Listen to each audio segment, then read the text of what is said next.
नमस्कार, आप देख रहे हैं बिग बाइट लाइव और आपके साथ में विजेंद्र सोलंकी। दरअसल जिन चेहरों को हम दिखा रहे हैं उनके लिए यही रात अंतिम और यही रात भारी है, क्योंकि कल सुबह से जो मतदान शुरू होगा उसके जरिए इनकी किस्मत अगले 5 साल के कम से कम लोकसभा चुनाव के लिए लॉक हो जाएगी। इनमें से कोई एक दिल्ली चला जाएगा और दूसरा अपने ही क्षेत्र में सक्रिय रहेगा नहीं रहेगा वो नेताओं पर निर्भर करता है, लेकिन यह मुकाबला बेहद खास रहने वाला है। तमाम नेताओं ने जोर आजमाइश की, पार्टियों ने जोर आजमाइश की, अपनी कैंडिडेट के लिए अंतिम वक्त तक प्रचार प्रसार किया। उसके बाद डोर टू डोर अभियान के जरिए जो नेताओं के कार्यकर्ता है वो जनता से संपर्क करते नजर आए। लेकिन कहते हैं कि जो अंतिम 12 घंटे होते हैं ये बहुत कुछ बदल देते हैं। तो यही जो रात अंतिम और जो यही रात भारी, उसमें किस तरीके की सियासत रहेगी जारी, आज बात इसी मुद्दे पर।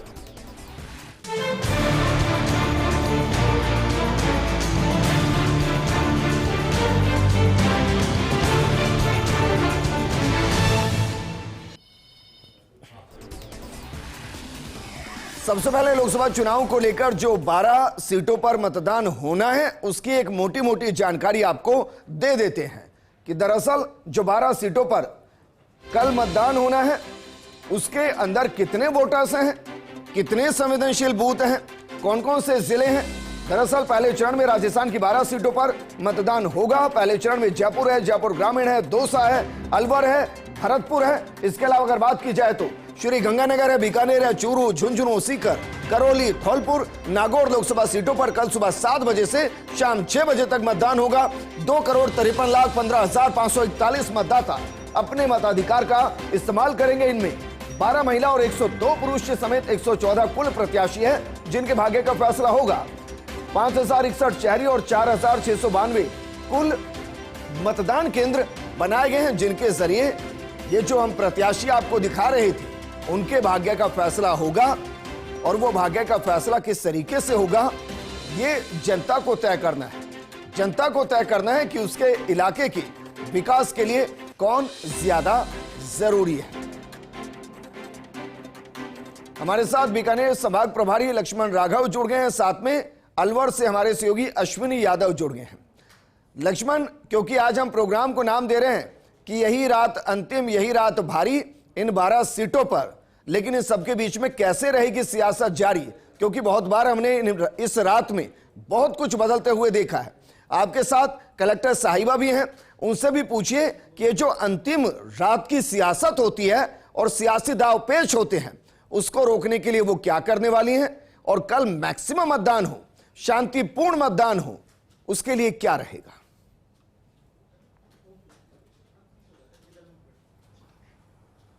बिल्कुल ठीक कह रहे हैं विजेंद्र, यही रात अंतिम और यही रात भारी है। और न केवल जो चुनाव लड़ रहे हैं उनकी धड़कनें बढ़ी हुई है, मुझे लगता है उतना ही जिम्मेदारी जो है चुनाव प्रक्रिया में जुटे हुए लोग हैं, अधिकारी, कार्मिक हैं, उनकी तो रहती है।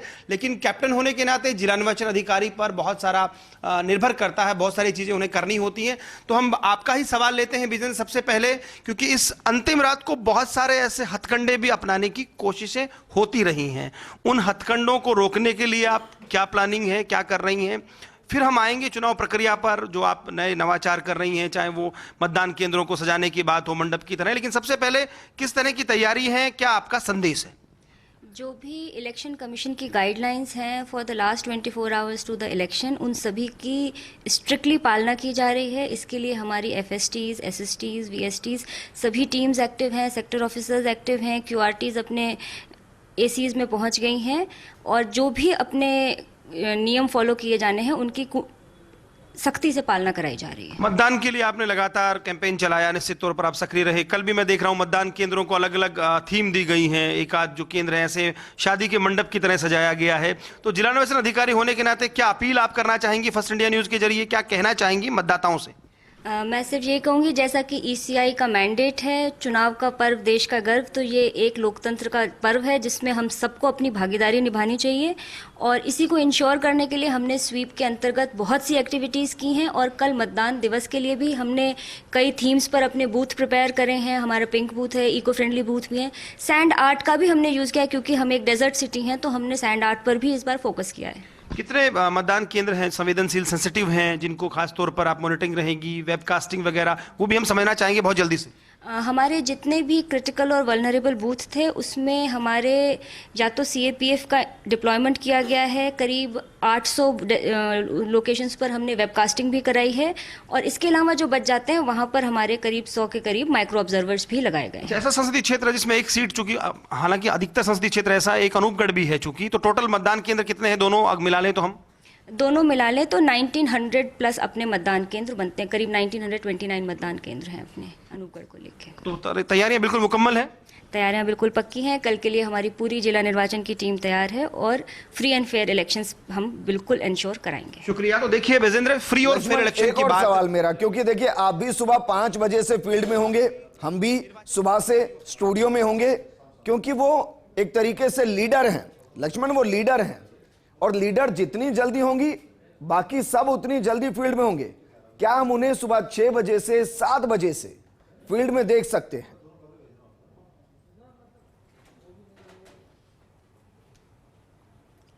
लेकिन निश्चित तौर पर एक्टिव रही हैं जिला निर्वाचन अधिकारी। अगर हम देखें स्वीप के कार्यक्रमों की बात कर लें या दूसरे नवाचार कर लें, तो निश्चित तौर पर कल सुबह से ही एक तरह से कहिएगा फील्ड में नजर आएंगे आप? बिल्कुल, कल सुबह से हमारा कंट्रोल रूम भी एक्टिव रहेगा, हमारी सारी टीमें भी रहेंगी और हम खुद भी ऑफ कोर्स उस टीम का ही पार्ट हैं, तो बिल्कुल एक्टिव रहेंगे। एक चीज और बहुत जल्दी समझना चाहता हूं, कहीं कोई दिक्कत आए, ईवीएम काम ना करे या कहीं कोई ऐसी स्थिति बने लॉ एंड ऑर्डर की, तो उसके लिए कंट्रोल रूम में किस तरह से आम आदमी संपर्क कर सकता है बीकानेर का मतदाता? हमारा कंट्रोल रूम ऑन है, जो इलेक्शन कमीशन की हेल्पलाइन है वो भी अपनी चल रही है, प्लस हमारे सेक्टर ऑफिसर्स फील्ड में रहेंगे, हमारे एआरओज और उनका कंट्रोल रूम भी अवेलेबल रहेगा।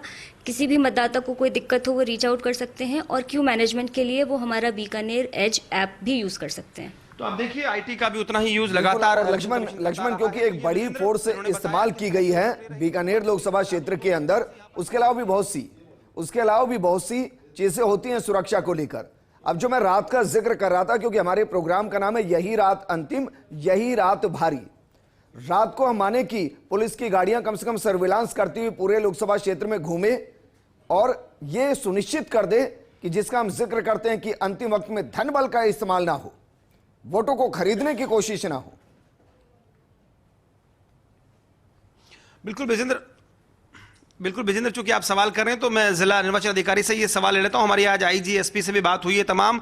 देखिए विजेंद्र का सवाल ये है कि धन बल का इस्तेमाल बहुत बढ़ जाता है, ऐसा माना जाता है इन 2 रातों में। हालांकि अब बहुत सारी मॉनिटरिंग के स्तर बढ़ गए हैं, लेकिन फिर भी पुलिस से कोऑर्डिनेशन कैसा है, पुलिस अपने स्तर पर क्या कर रही है, कैसे आप कलेक्टर और एसपी ये सुनिश्चित कर रहे हैं कि मतदान केंद्र आसपास के इलाकों में या जहां पर वीकर सेक्शन है वहां इस तरह की कोई गड़बड़ियां ना हो?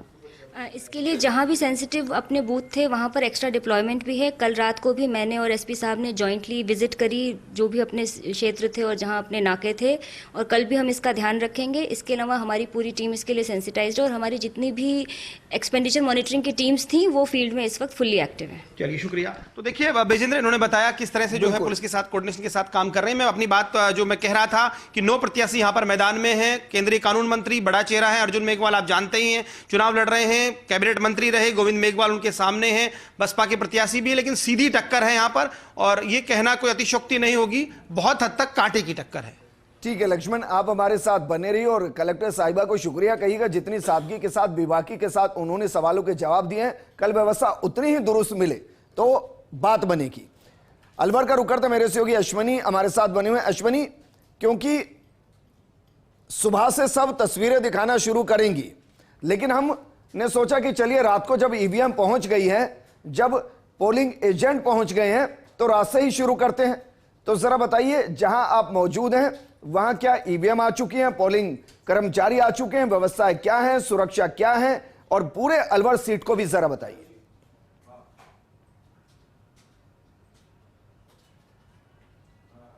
देखिए विजेंद्र, मैं अभी बुर्जा जो बूथ है, मतदान केंद्र है, यहाँ पर मौजूद हूँ।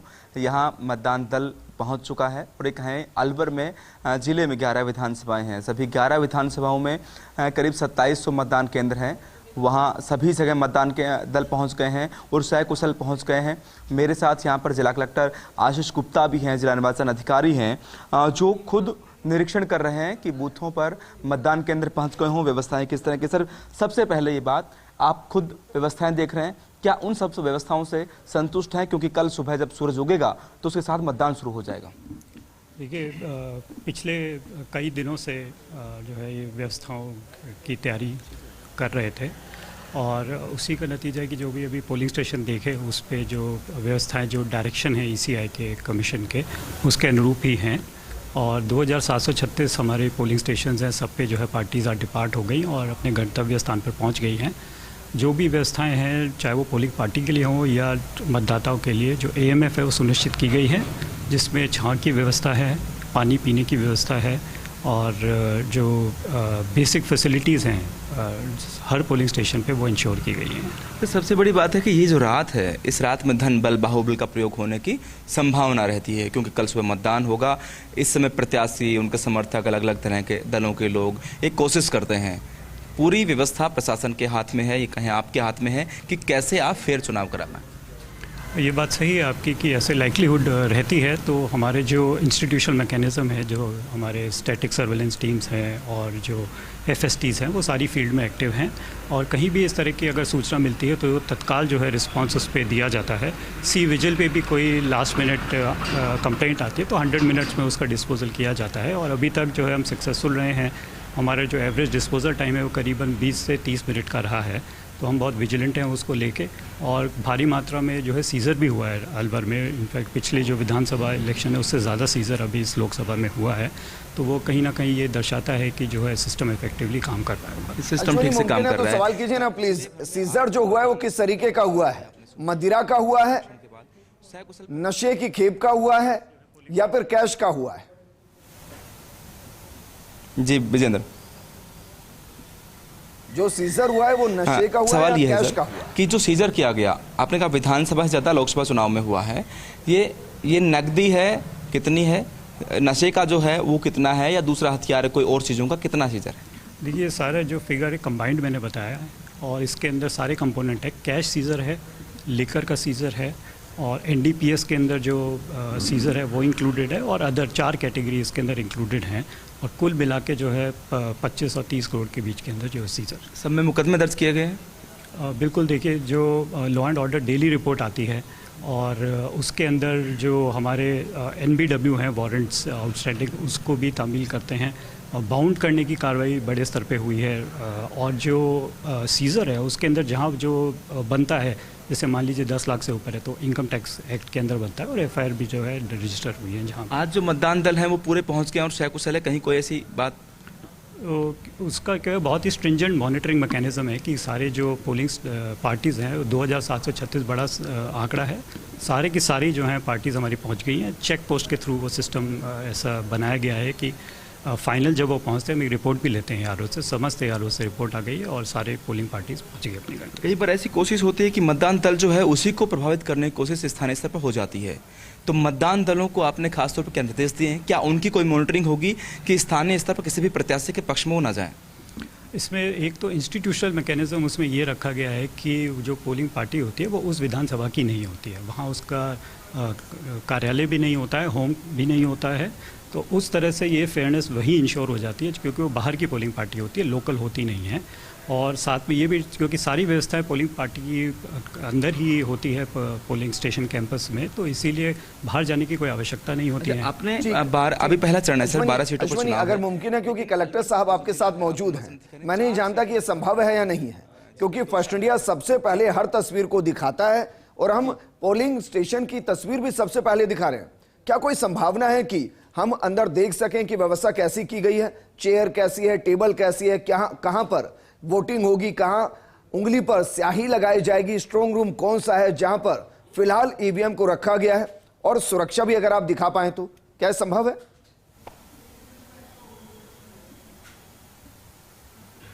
हाँ, निश्चित तौर पे मैं क्लर्क साहब से निवेदन करूंगा कि सर वो जो मतदान कमरे बनाए गए, कक्ष बनाए गए हैं, उसका एक बार निरीक्षण कर सकते हैं। आपने किया भी है तो देख सकते हैं किस तरह की व्यवस्था यहाँ पर की गई है। तो यहाँ टीम भी जो है, मतदान दल यहाँ पर आ गए, आप एक बार आ सकते हैं सर साहब। ये प्रवेश है, ये मतदान कक्ष का प्रवेश यहाँ होगा। ये पुरुष और महिलाओं के दोनों तरफ लिखा गया है कि पुरुष की जो पंक्ति होगी वो यहाँ इस तरफ होगी और महिला की जो पंक्ति होगी वो महिलाओं की पंक्ति इस तरफ होगी। और ये मतदान कक्ष होगा जहाँ ये मतदान दल है वो यहाँ पहुँच चुका है। आप लोग सब कितने बजे तक यहाँ पहुँच गए थे? हम लोग यहाँ 4 बजे के करीब आ गए थे सर। आपकी सब व्यवस्थाएं पूरी हैं, यहाँ कोई दिक्कतें हैं? हाँ, सारी व्यवस्थाएं ओके हैं। इस कक्ष में किस तरह की व्यवस्थाएं रहेंगी? आपने EVMs यहाँ रखी हुई है, किस तरह करेंगे, कितने बजे करेंगे? सुबह 5:30 बजे। जो पहला वो जो चेकिंग वाला वोट होता है, हाँ जी, मॉक पोल वाला हमारा 5:30 बजे शुरू हो जाएगा सर। 5:30 बजे मॉक पोल होगा। ये मशीनें जो है EVM मशीनें, VVPAT मशीन जो है वो यहाँ पर रखी हैं, देख सकते हैं। अभी जो मतदान दल है वो उस तैयारियों में लगा है कि कल सुबह 5:30 बजे उनको मॉक पोल करना है, और मॉक पोल में अगर कोई मशीन में प्रॉब्लम आती है तो वो बदलने की स्थिति होगी कि बदल सकते हैं। जो दूसरी टीमें हैं, सहायक टीमें जो लगाई गई हैं, वो यहाँ पर जिस तरह जिला निर्वाचन अधिकारी बता रहे थे, कुछ मिनट्स में वो यहाँ तक पहुँच जाएंगे। ऐसी व्यवस्था यहाँ पर की गई है। एक दूसरा जो कक्ष है वो उसके ठीक बगल में एक कक्ष है, ये भी मतदान कक्ष इसमें रहेगा, और इसमें बैठक व्यवस्था से लेकर पूरी व्यवस्था जो इसमें की गई है। ये जो एक मैं बता दूं आपको, ये यहाँ पर लगा दिया गया है। इसके अंदर वो मशीन रखी जाएगी जहाँ पर वोट दिया जाएगा। ठीक इधर जो PO होता है वो PO बैठेगा, उसके निर्देश के बाद वोट पोल होगा, और वोट पोल होने के बाद मतदाता है वो यहाँ से वापस निकल जाएगा। ये सब मतदान दल है जो यहाँ पहुँच गया है, और उसके बाद तैयारी यहाँ पर की जा रही है। एक निरीक्षण प्रपत्र है जो इनके द्वारा भरा जाए। अभी आप जो कर रहे हैं ये किस तरह की तैयारी है? ये सर कल के लिए इतना टाइम मिलेगा नहीं, क्योंकि यहाँ पर 14 से 39 मतदाता हैं और इतना टाइम खाने का भी समय नहीं मिल पाए, इसलिए जो बेसिक जो तैयार इसमें है, जो कि फिक्स हैं, जो इसकी उसकी फिक्स एंट्री है वो तो करनी है, तो वो उस समय टाइम ना मिले और उसका हम पहले से पूर्ति कर दे रहे हैं। बाकी जो डिजिट बाद में एंटर होंगे वो उसी टाइम कर देंगे, वो डिजिट बाद में भर लेंगे। तो अभी से वो तैयारी की जा रही है, आप देख सकते हैं जिस तरह से। बिल्कुल अश्विनी, और यही फर्स्ट इंडिया की ताकत है। दरअसल फर्स्ट इंडिया नियमों के साथ चलते हुए हर वो तस्वीर दिखाता है जो बाकियों के लिए लगभग नामुमकिन होती है। शुक्रिया, और कलेक्टर साहब को भी शुक्रिया कि उन्होंने फर्स्ट इंडिया के माध्यम से हमारे दर्शकों तक चीजों को पहुंचाने में सहायता की है। वापस मैं आपके पास आऊंगा। भरतपुर का रुख करते हैं, मेरे सहयोगी रवि कटारा जुड़े हैं। रवि, क्योंकि भरतपुर का कई इलाका ऐसा है जो बहुत ज्यादा संवेदनशील है, तो जरा बताइए वहां किस तरीके की तैयारियां, और क्योंकि हम उसी एक लाइन के साथ प्रोग्राम करें कि यही रात अंतिम, यही रात भारी, आपके पास बहुत सी जानकारी होगी। क्या कुछ चल रहा है इन लास्ट के 10-12 घंटों में जनता से सीधे संपर्क करने में, वोट हासिल करने के लिए, उनको मनाने के लिए?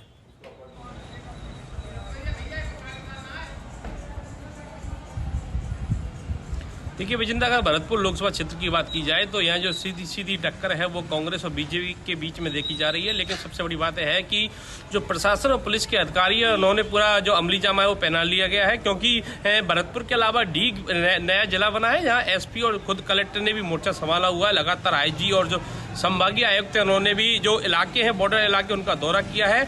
करीब 21 लाख के करीब मतदाता जो हैं वो मतदान कल करेंगे। हमारी जिला जो कलेक्टर हैं अमित यादव, उनसे बात हुई है, उनका साफ तौर पे यही कहना है कि तैयारियां उनको अंतिम रूप दे दिया गया है। जो मतदान दल है उनको बता दिया गया है निष्पक्ष और कोई भयभीत होकर मतदान नहीं करवाएं, आराम से बिल्कुल शांतिपूर्ण मतदान कराएं, और जो निर्वाचन विभाग की गाइडलाइन है उनका पालन कराते हुए मतदान कराएं। कोई किसी से डरने की जरूरत नहीं है। और सबसे बड़ी बात यह है कि उन्होंने कहा है कि पानी की और छाया की जो व्यवस्था है वो की गई है मतदाताओं के लिए, क्योंकि गर्मी बहुत तेज है, तो ऐसे में पानी की और छाया की व्यवस्था की गई है। कई जो क्रिटिकल बूथ है वहाँ पे वीडियोग्राफी कराई जाएगी, और सबसे बड़ी जो बात है दिव्यांग मतदाता है उनके लिए व्हील चेयर की व्यवस्था की गई है। तो ऐसे में जिला प्रशासन की तरफ से पूरी व्यवस्थाएं कर ली गई हैं। बिल्कुल रवि, आप हमारे साथ बने रहिए। लक्ष्मण राघव हमारे साथ जुड़े हुए हैं। लक्ष्मण, क्योंकि सिर्फ बीकानेर नहीं है, श्री गंगानगर भी है, चूरू भी है, और आपसे हम चाहेंगे कि आप सीकर और झुंझुनू पर भी रिएक्ट करें, क्योंकि वहां बहुत जोर आजमाइश हुई है और बहुत कुछ दांव पर लगा हुआ है। तैयारियां वहां भी कैसी हैं, आप उनके भी संपर्क में होंगे, वो भी बताइए।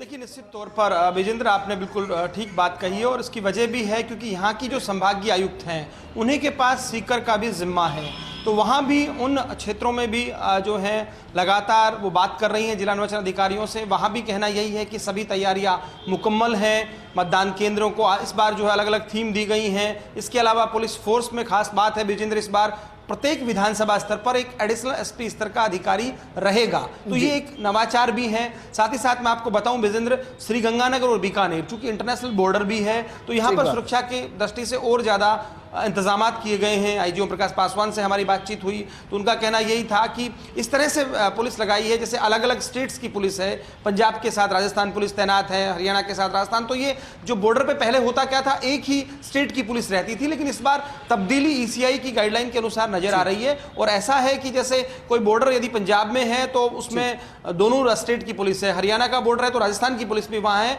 और राजस्थान का बॉर्डर है तो हरियाणा की पुलिस भी है। नवाचार है, कमी है।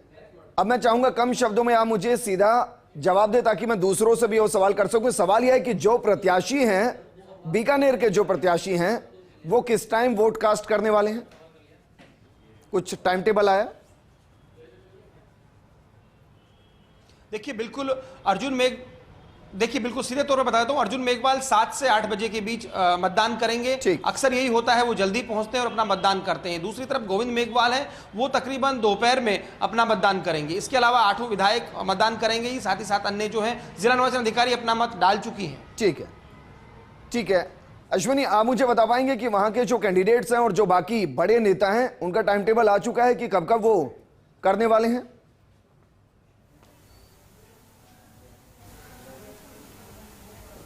देखिए, टीकाराम जूली नेता प्रतिपक्ष हैं और पूर्व केंद्रीय मंत्री जितेंद्र सिंह यहाँ पर हैं। उनका जो मत का जो प्रयोग करेंगे 9:15 बजे के आसपास जितेंद्र सिंह मतदान का प्रयोग करेंगे, और टीकाराम जूली हैं वो करीब 8 बजे मतदान करने पहुंचेंगे। इसके अलावा मंत्री संजय शर्मा शहर से विधायक हैं, वो करीब 7:30 से 8 बजे के बीच मतदान करने जाएंगे।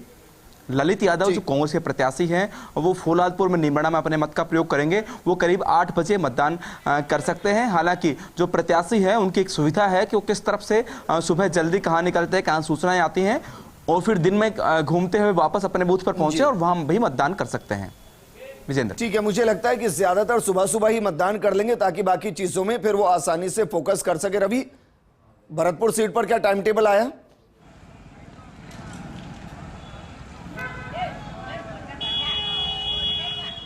देखिए विजेंद्र, अगर भरतपुर की बात की जाए तो जो रामस्वरूप कोहली हैं बीजेपी के उम्मीदवार हैं, उनका जो टाइम बताया गया वो यही बताया गया है 10:15 बजे के करीब वो मतदान केंद्र पर जाएंगे। भुसावर उनका मतदान केंद्र है, वहाँ वो वोटिंग करेंगे। अगर कांग्रेस की बात की जाए तो संजना जाटव जो है कठुमर विधानसभा क्षेत्र से आती हैं, जो अलवर जिले में लगता है, वो वहाँ कठुमर विधानसभा क्षेत्र में मतदान करेंगी।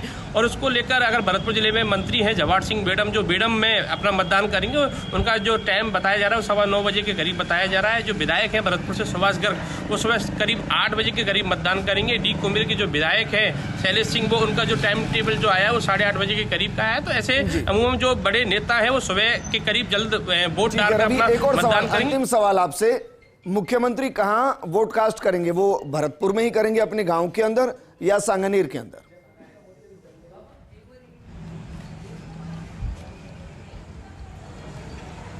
देखिए विजेंद्र, अगर मुख्यमंत्री की अगर बात की जाए तो मुख्यमंत्री और उनकी धर्मपत्नी का जो वोट है वो सांगनेर विधानसभा के अंतर्गत ही आता है। वो उन्होंने चुनाव से पहले जो वोट है वो वहाँ जयपुर लिखवाया था, तो ऐसे में जो मुख्यमंत्री है और उनकी धर्मपत्नी वो जयपुर ही मतदान करेंगे। ठीक है रवि, शुक्रिया हमारे साथ जुड़ने के लिए। अश्विनी, आपका भी शुक्रिया, और लक्ष्मण आपका भी शुक्रिया। ये रात भी निकल जाएगी, कल का सवेरा भी होगा, और सवेरे के साथ आपको वोट डालने जाना है, क्योंकि जो लोकतंत्र का एक सवेरा आप अपनी जिंदगी में चाहते हैं वो बिना वोट के मुमकिन नहीं है।